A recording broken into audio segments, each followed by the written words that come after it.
Okay, thank you. Hare Krishna, Danvat Pranam Prabhuji. Hare Dandavat Krishna to all devotees, assembled here.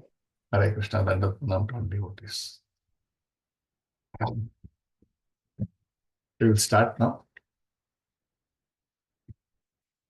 Okay. Noted, Prabhu. Hare Krishna.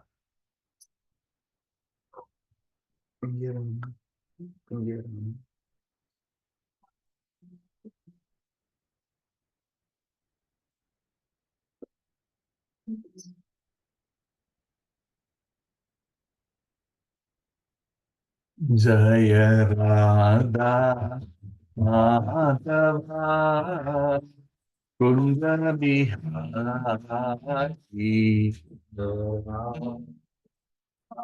Madhava Kunda Bihari Gopi Jana Vallabha Girivardhari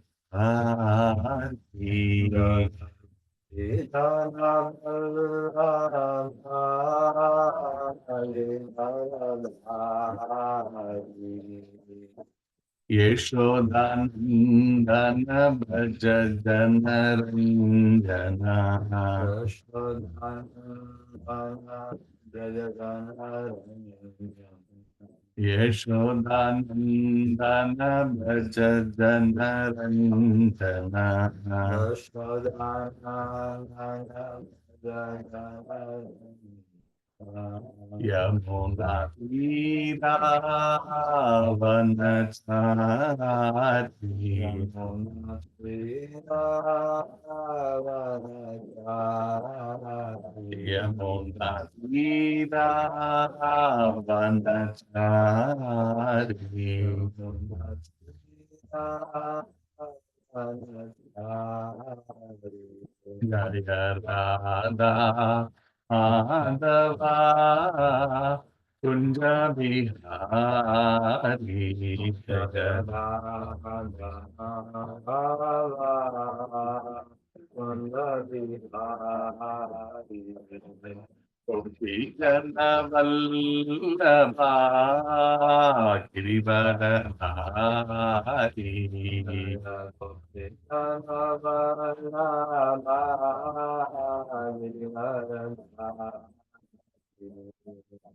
Yashodhanandana Bhaja Jana Rangana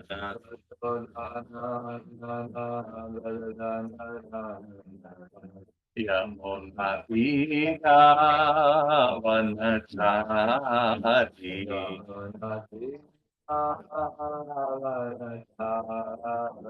Yamuna Tira Vanachari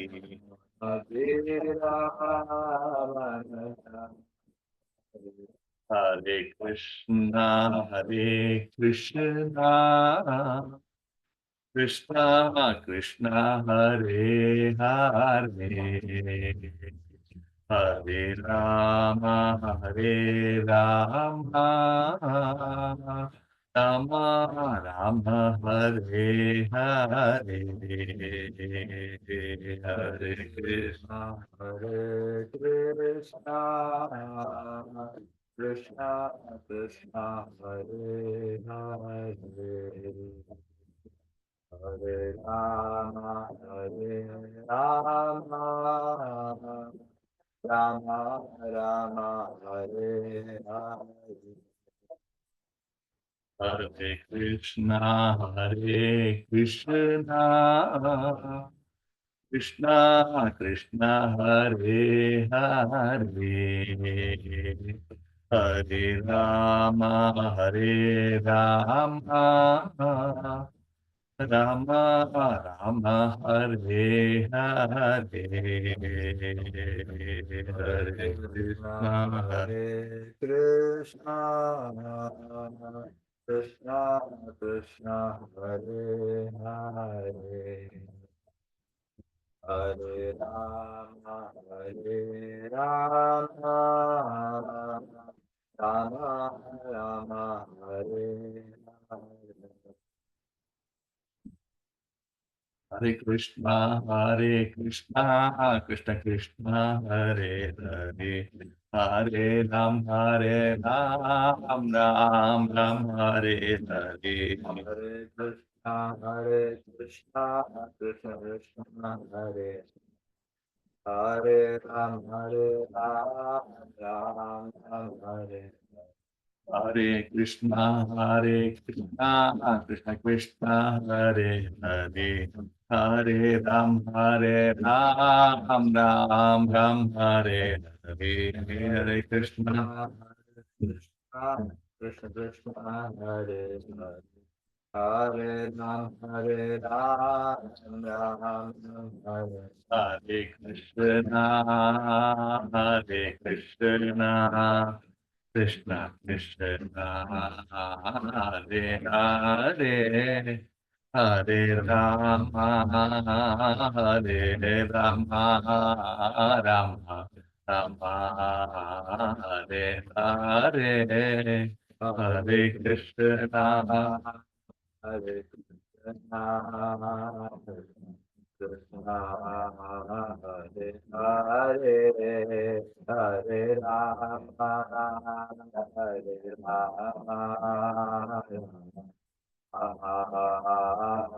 Rama, Hare Hare.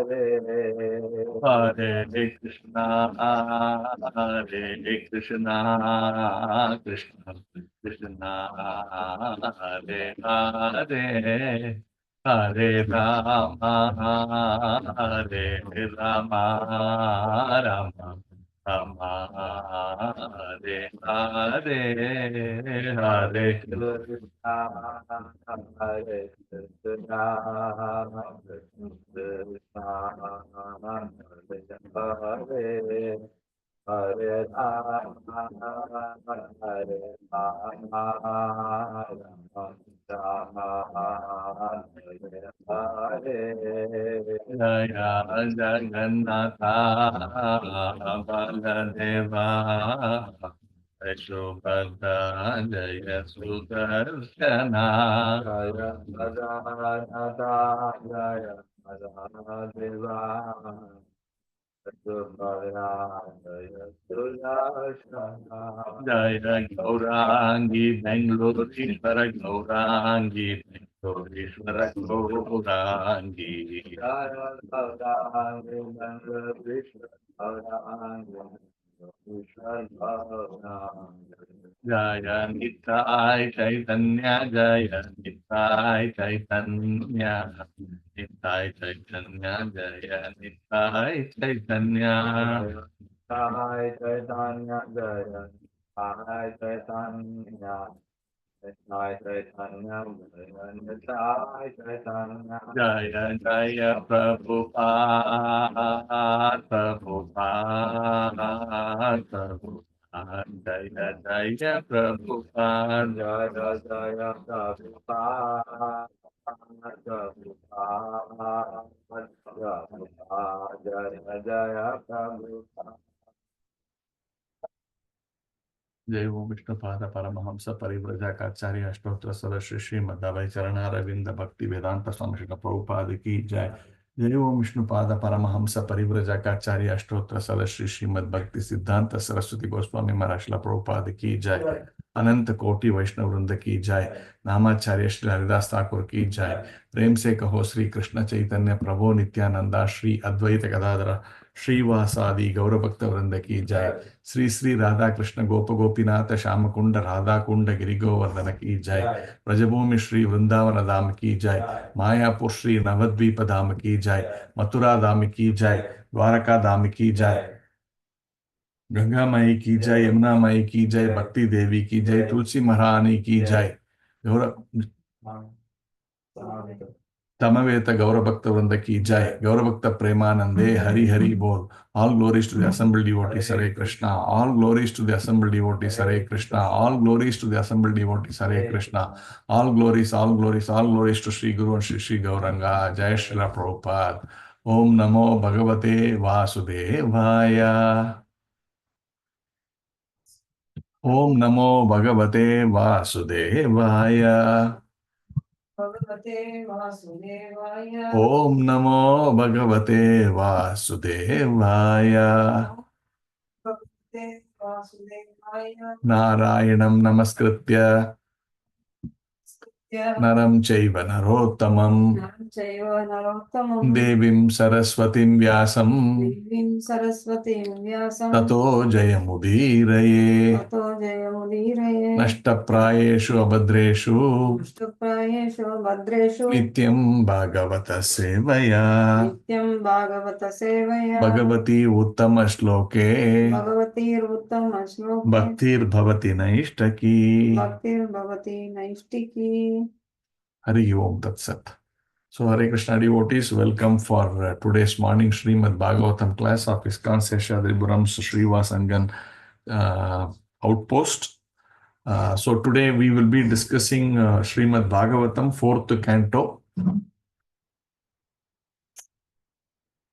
and 4th chapter, which is entitled Daksha curses Lord Shiva. So, and in that, the second portion I was asked to take up today. So this chapter has around 35 verses. So I am taking from 18th verse onwards. Let's discuss this now. I will chant the shloka. Ayam tu devayajana indropendraadibhir bhavaha saha bhagam na labatam devair deva ganadamaha. Word by word meaning. I am that too, but deva yajane, in the sacrifice of the demigods. Indra Upendra Adi Bihi, with Indra, Upendra and the others. Bhavaha, Shiva, Saha, along with Bhagam, a portion, not. Labatam, should obtain. Devaihi, with the demigods. Devagana, Adamaha, the lowest of all the demigods. Devagana Adamaha, the lowest of all the demigods. Translation: the demigods are eligible to share in the oblations of sacrifice, but Lord Shiva, who is the lowest of all the demigods, should not have a share. Om Jnanatimirandasya Jnananjana Shalakaya Chakshurunmitam Yena Tasmai Shri Gurave Namaha. Shri Chaitanya Manobishtam Sthapitam Yena Bhutale Swayam Rupa Kadamayam Dadanti Swapadantikam. Vandeham Shri Guru Shri Yuta Padakamalam Shri Gurun Vaishnavamscha Shri Rupam Sagrajatam Sahagana Raghunathan Vitam Tam Sajivam Sadvaitam Savadutam Parijana Sahitam Krishna Chaitanya Devam Shri Radha Krishna Padan Sahagana Lalita Shri Vishakan Vitamscha. He Krishna Karuna Sindhu Dina Bandhu Jagat Pate Gopesha Gopika Kanta Radha Kanta Namostute Tapta Kanchana Gaurangi Radhe Vrindavaneshwari Rishabhana Sute Devi Pranamami Haripriye Vancha Kalpatarubhyascha Kripa Sindhu Bhayevacha Patitanam Pavanebhyo Vaishnavebhyo Namo Namaha. Namo Vishnu Padaya Krishna Preshtaya Bhutale Srimate Bhakti Vedanta Swami Nitinamine Namaste Saraswate Deve Gauravani Pracharine Nirvisesa Sunyavadi Paschatya Desha Tarine. Jai Sri Krishna Chaitanya Prabhu Nityananda Shri Advaita Gadadhara Srivasadi Gaurabhakta Vrinda. Hare Krishna Krishna Krishna Hare Hare Hare Rama Rama Rama Hare Hare. Okay, so here this the verses that we are discussing today are related to this chapter called Daksha curses Lord Shiva. So this section which we are going to deal with in the second portion of this 4th chapter basically talks about two aspects of it, which is the background being, there's this kind of a perceived offense by Daksha from Lord Shiva, and therefore he is very agitated that Lord Shiva did not get up when he came in, and he gets this kind of develops this kind of a enmity with Lord Shiva, even though Lord Shiva is his own son-in-law. So as a result of that, he actually decides to curse Lord Shiva So here there are, in this 18th verse, he is actually giving the curse to Lord Shiva. This is the, it starts with this, where Daksha curses Lord Shiva. And what are the consequences of this curse? Subsequently, what all happens is what we are discussing. In this, there is going to be like, curse and counter curse like this. So once Daksha curses Lord Shiva, then naturally Lord Shiva has a lot of followers. So the Nandishwara, the bull, which actually in which Lord Shiva, the carrier of Lord Shiva, he immediately feels offended that Lord Shiva is cursed, and then he gives curses to Daksha, and not just to Daksha, to all the other people, including Bhrigu and the other Devatas who are all assembled there, because they were all supporting Daksha in his stand, and also they were silent during the curse given by Daksha. So Nandishwara gives a curse, and naturally the other side, headed by the Bhrigu, Daksha's side headed by Bhrigu, and Bhrigu Muni also starts cursing Shiva, basically the followers of Shiva, in a way Shiva and his followers. So this is the section that we are going to cover, basically focus on the curse given by Nandishwara and the curse given by Bhrigu Muni to the other party. So we will discuss this in this context. So this is the background. The first verse that we are discussing today: the demigods are eligible to share in the oblations of sacrifice, but Lord Shiva, who is the lowest of all the demigods, should not have a share. So this is Daksha's curse to Lord Shiva.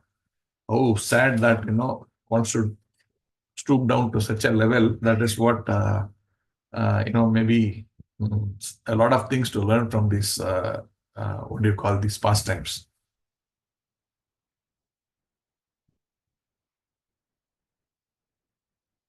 Okay, so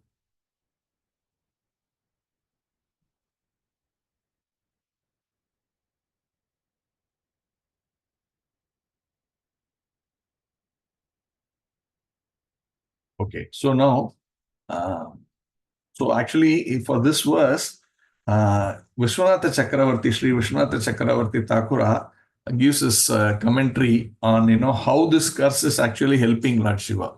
See, if you see, generally the thing is, wherever these oblations are given, then the demigods have to take part in that oblations. So this is there, and the expectation is, or at least up till before this curse, Lord Shiva also was part of this entourage of demigods who will have to go and receive all these oblations.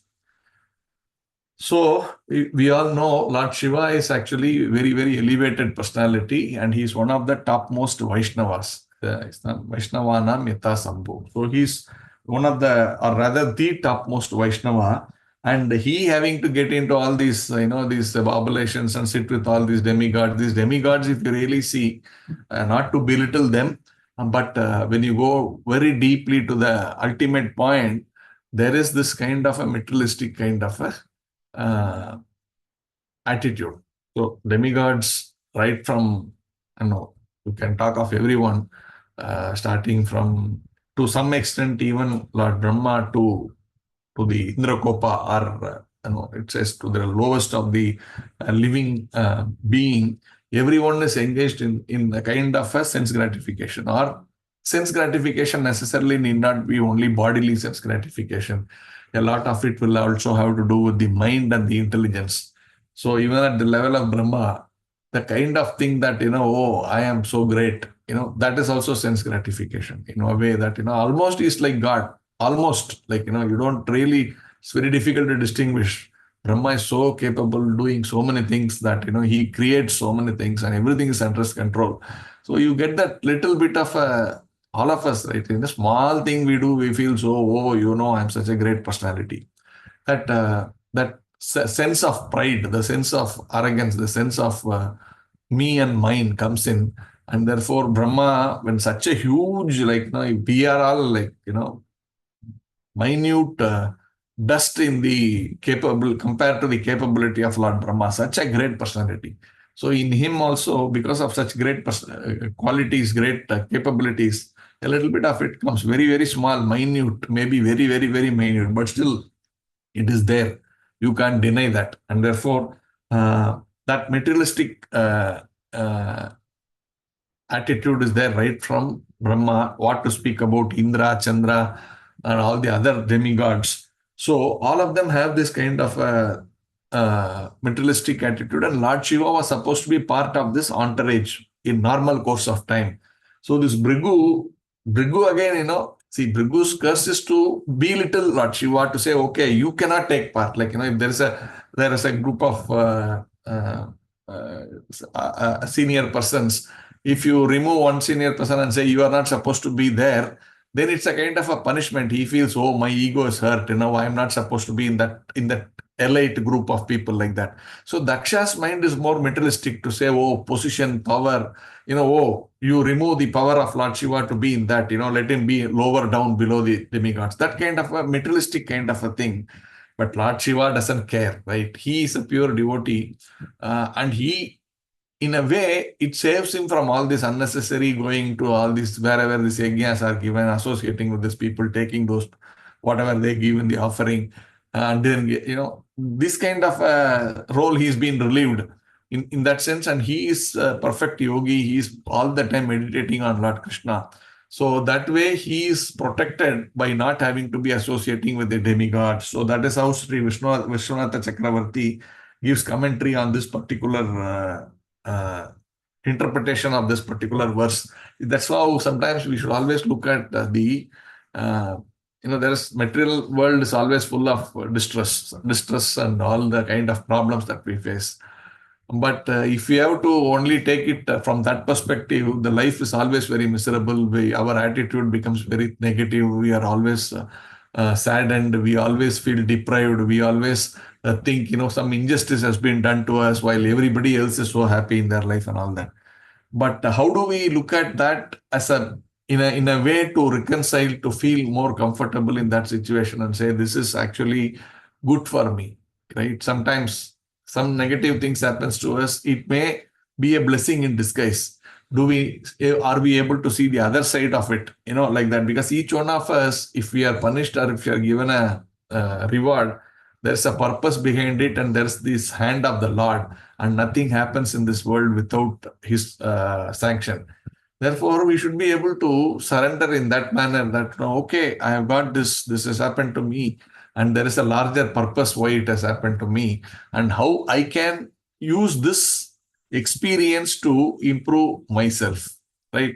It could be at a lower level, at a materialistic way. I can see how I can use the situation to steady myself up, or how to get strength and things like that. From a spiritual perspective also, to be able to understand, or more importantly, from a spiritual perspective, to be able to understand that, in spite of all my best efforts, I am in this kind of a situation, and therefore I should understand that I am not a controller in any means by any stretch of imagination, and I am under the in the larger context, I am under the control of so many different forces, and therefore let me try to understand what is the situation, not just from a materialistic perspective, but why am I in this kind of a situation? How do I get out of the situation permanently, not temporarily solve these problems and move on in life, but how do I permanently solve these problems? So that is the kind of thinking from a spiritual perspective. One can use these kind of negative, or rather difficult situations that we are put into our lives.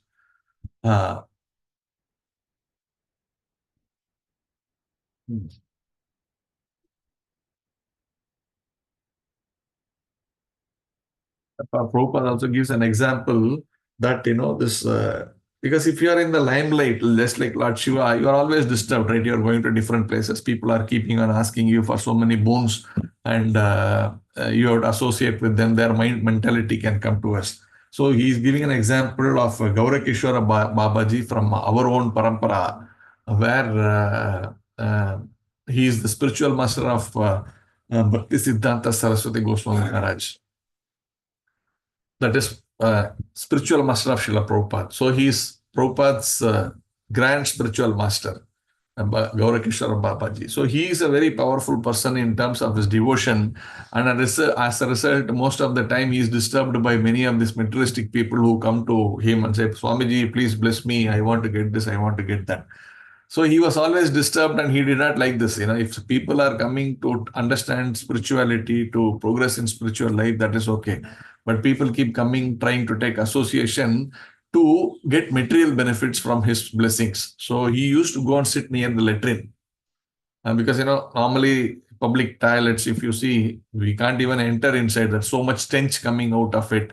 And there is so much filth around, it's not maintained well and all that. So, but this Gaurakishora Babaji used to sit near that one of those toilets so that people won't come there to disturb him. Because their mindset is like that, right? Why I will go there? It's very filthy, I will not go. So that way, Gaurakishora Babaji felt protected that he's not disturbed by these materialistic people. So he's giving this example, Prabhupada, here, that Lord Shiva is protected in this way by not associating with the demigods. The next verse, I will read the verse. Maitreya continued.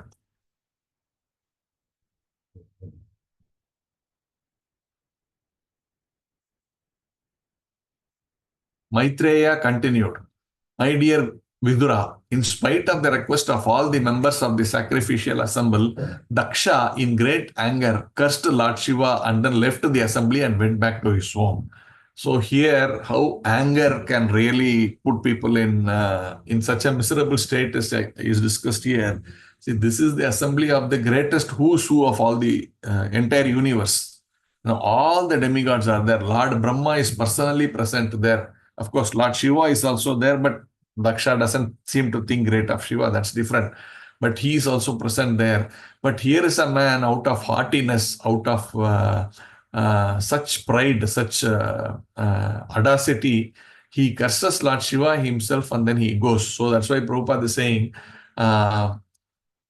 there are three things which are to be avoided if we have to have tangible advancement in spiritual consciousness. He says one is lust, other is anger, and the third is the mode of passion. He says actually we can see that lust, anger, and passion make a man crazy, even though he be as great as Daksha.